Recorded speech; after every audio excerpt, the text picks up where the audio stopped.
Love you ma'am.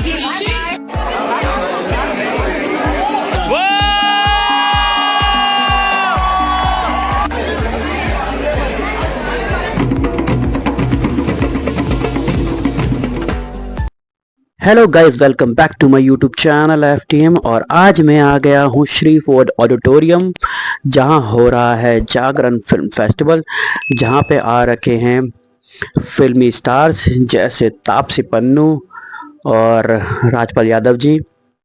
तो फिर आज मैं उनसे मिलने आया हूँ, तो देखते हैं कैसी रहती है उनके साथ मीटिंग। और ये बहुत ही सुंदर बना रखा है, मैं पहली बार यहाँ आया हूँ और बहुत ही मस्त बना रखा है भाई, सब मज़ा आया मुझे तो इसके अंदर जाके।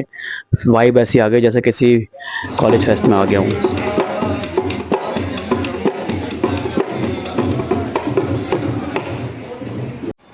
तो मेरे अंदर की आग है जिसे जलाए रखता है।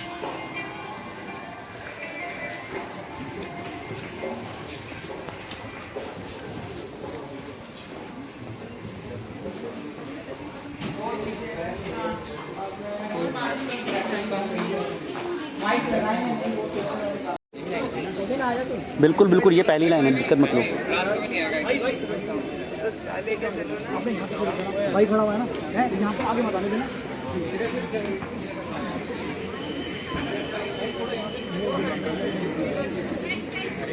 ओह, बैंड बाजे से वक्त।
Ladies and gentlemen, I request to keep your mobile phones on silent. इसको पॉकेट में रखकर प्लीज अपने मोबाइल फोन्स को अब साइलेंट कर लीजिए। Before Rajpal Yadav comes, we have a multi-talented person called Karan Singh Chhabra. उन्होंने IIFA को होस्ट किया है, उन्होंने बहुत बड़े शोज करे हैं, doing leading negative roles in the film of Rajamouli's film called Chhatrapati, which comes on Amazon, to movies like Bubbly Bounce. उन्होंने सब कुछ किया है, इतना कुछ किया है कि उन्होंने 9 साल तक टॉक शोज होस्ट किया फॉर ऑलमोस्ट अ डेकेड। उनके आने से पहले, उनकी एनर्जी के आने से पहले एक बार जोरदार तालियां for Karan Singh Chhabra everyone. So great to see cinema lovers.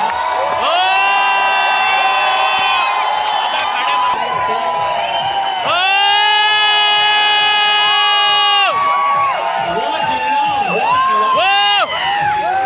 I think एक कलाकार इसी के लिए जीता है, क्यों राजपाल भाई? हाँ, इसी के लिए जीता, इसी प्यार के लिए, इस प्यार के लिए बहुत बहुत शुक्रिया। Please have a seat.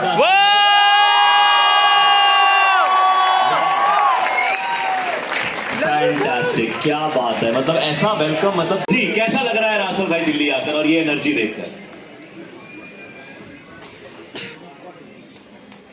आप लोगों को दिल्ली में पढ़ के कैसा लग रहा है? दिल्ली आकर कैसा लग रहा है? निकाल दो इसको दिल्ली से। दिल्ली में आके कैसा लग रहा है? जागरण मंच के माध्यम से, पूरी टीम के माध्यम से युवा शक्ति के सामने, और जिसमें नारी शक्तियां हैं और पुरुष शक्तियां हैं। और बोले क्या बनना चाहते हो? हमने कहा एक्टर था और शाहजहांपुर से बिल्कुल ब्रांडेड एक्टर हूँ, टैलेंट।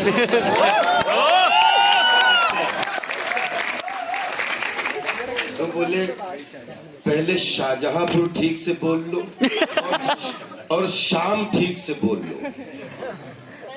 तो अभी जो लखनऊ में ताज होटल है उसके पीछे भी जो जंगल था, और छोटे भाई मैं रात भर सो नहीं पाया कि मुझे गलत फहमी थी कि मैं बड़ा एक्टर हो गया हूँ।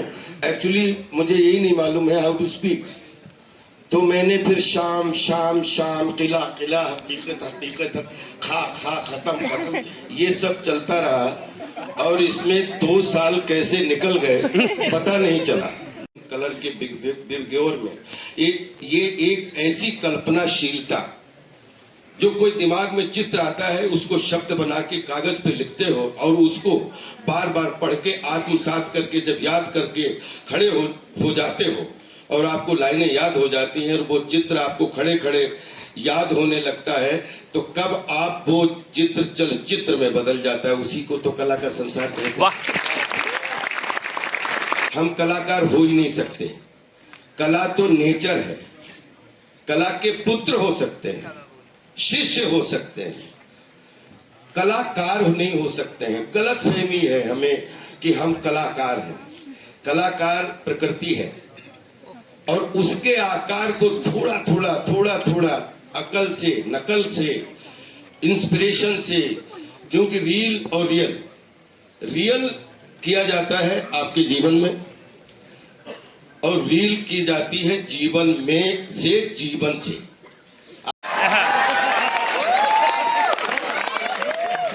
को कैसे देखते हैं, कैसे हैंडल करते हैं?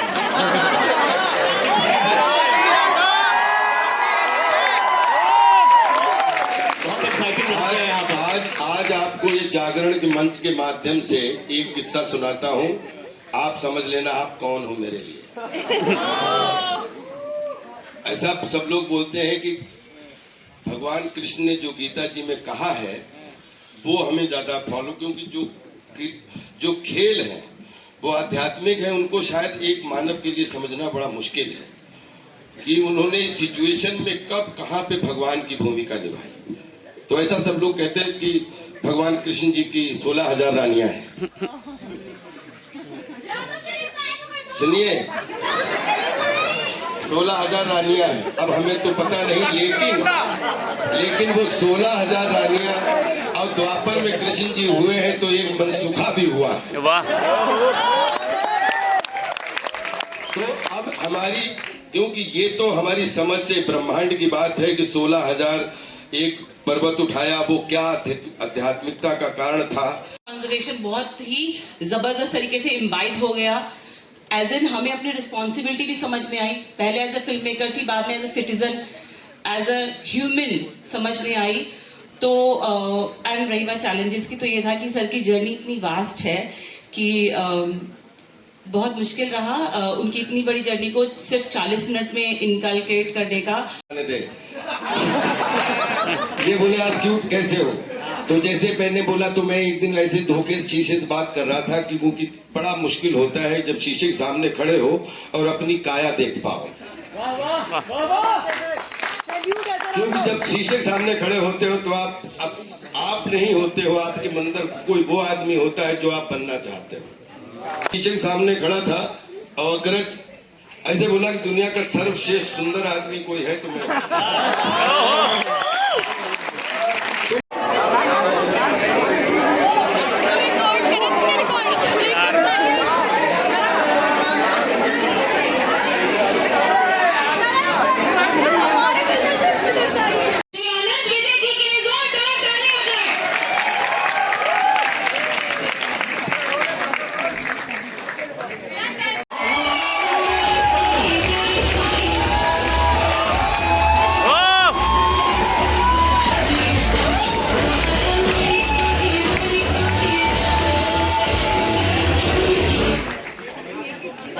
आवाज सुनाई नहीं दे रही है। ये म्यूजिकल ट्यूट है।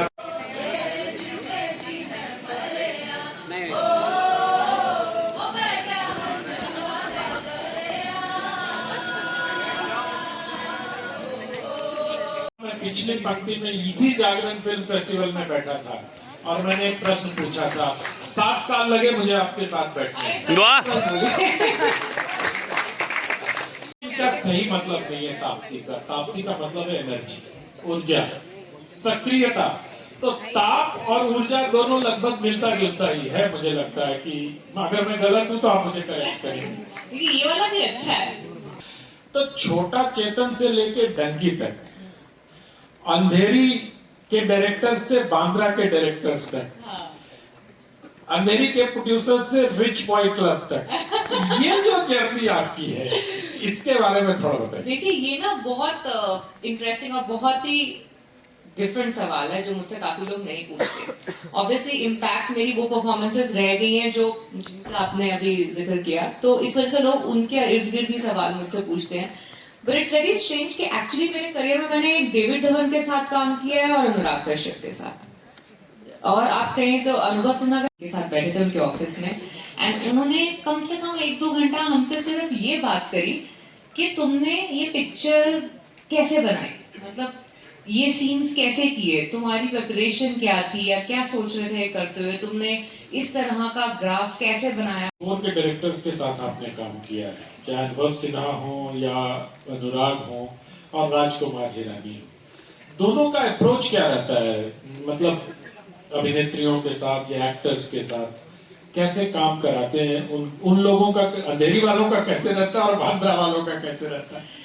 तो अब जो मैं डिफरेंस बताऊंगी थोड़ा टेक्निकल होगा, तो पता नहीं आप में से कितने लोग ये तो बहुत... तो अनुराग, अनुभव सर, ये काफी, ये जो इस तरह अंधेरी वाले डायरेक्टर्स जिनको आप बोल रहे हैं, इनकी अप्रोच होती है कि तुम परफॉर्म कर लो, बाकी एडिट में हम देख लेंगे क्या रखना है, कैसे रखना है, कितना रखना है। तो वो कभी मुझे एडिट का अवेयरनेस जो होती है परफॉर्मेंस के टाइम वो नहीं आने देते मेरे दिमाग में। अब ये बिल्कुल उल्टा है, not just for Raju sir, और ये डेविड सर के साथ भी सेम चीज है, क्योंकि I think both are editor turn directors. So अब ये लोग क्या करते हैं, इनके दिमाग में ऑलरेडी सीन जो कटा हुआ है, इनको एग्जैक्टली पता है किस शॉट। स्पेसिफिक क्वेश्चन है, बहुत स्पेसिफिक मैथ्स का है क्या? स्पेसिफिक है। ऐसे मैम मैथ में आप स्ट्रांग है तो बहुत कीजिए बताएं।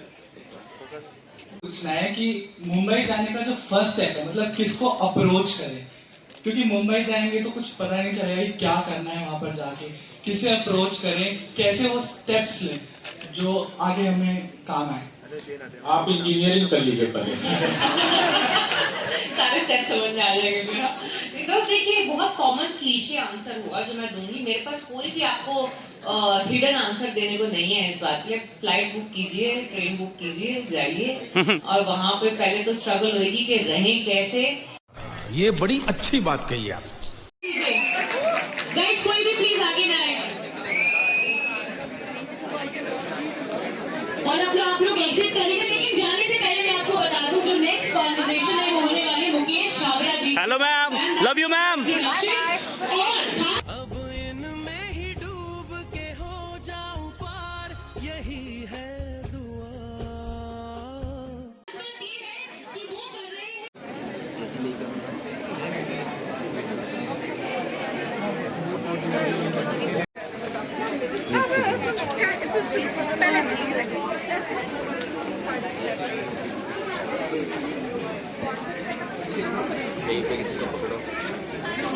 ले ले वीडियो उठा ले, नहीं है